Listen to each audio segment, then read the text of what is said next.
Le pêcheur et le génie. Conte des 1001 nuits.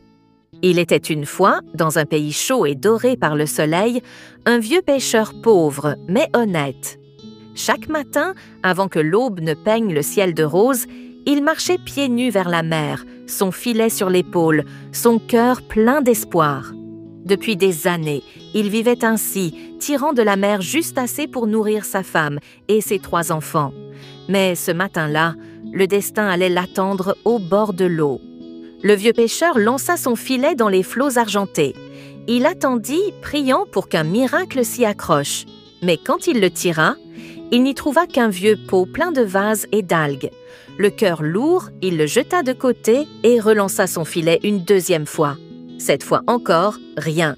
Une 3e fois, toujours rien. Alors il se dit « Je n'ai droit qu'à 4 lancers par jour. Le 4e sera le bon, si Dieu le veut. » Il lança le filet une dernière fois, les bras tremblants de fatigue. Et quand il le tira, il sentit quelque chose de lourd, très lourd. Dans ses mains, il découvrit une jarre de cuivre scellée par un bouchon de plomb, sur lequel on voyait le sceau mystérieux du roi Salomon. Intrigué, il se dit « Quel trésor cache donc cette jarre? De l'or? Des bijoux ?» Il prit son couteau et fit sauter le sceau. Mais au lieu de trouver un trésor, un nuage épais et noir s'en échappa, montant dans le ciel comme une fumée sans fin. La fumée se tordit, se rassembla, se condensa. Et soudain, apparut devant lui un géant immense, un génie à la peau de feu et aux yeux d'or, dont la voix fit trembler la terre. « Ô pécheur misérable !» gronda le génie, « prépare-toi à mourir !» Le vieux homme tomba à genoux, terrifié. « Mais pourquoi, Seigneur du vent et du feu? Je t'ai libéré, n'est-ce pas ?» Le génie répondit d'une voix sombre. « J'ai été enfermé par le roi Salomon il y a des siècles. Pendant 100 ans, j'ai juré d'enrichir celui qui me libérerait. Personne n'est venu. Pendant 100 autres années, j'ai juré de lui offrir des trésors. Personne n'est venu. Alors j'ai juré, celui qui m'ouvrira désormais la porte de ma prison, je le tuerai. » Le pêcheur sentit son cœur se serrer. Mais au lieu de supplier, il dit calmement « Ô grand génie, avant de me tuer, accorde-moi une question. Comment un être aussi immense que toi a-t-il pu tenir dans une si petite jarre ?» Le génie, amusé par cette audace, éclata d'un rire grondant. « Tu ne me crois pas, pêcheur? »« Non, je veux voir, » répondit le vieil homme, malin. 4e scène, l'intelligence du pêcheur. Pour prouver sa puissance, le génie se changea de nouveau en fumée et rentra dans la jarre. Alors, vite comme l'éclair, le pêcheur remit le bouchon de plomb et scella la jarre. « Ah !» cria-t-il. « Cette fois, c'est moi qui ai gagné !»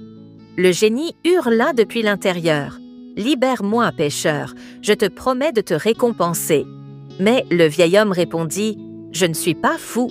Tu viens de dire que tu tuerais ton sauveur.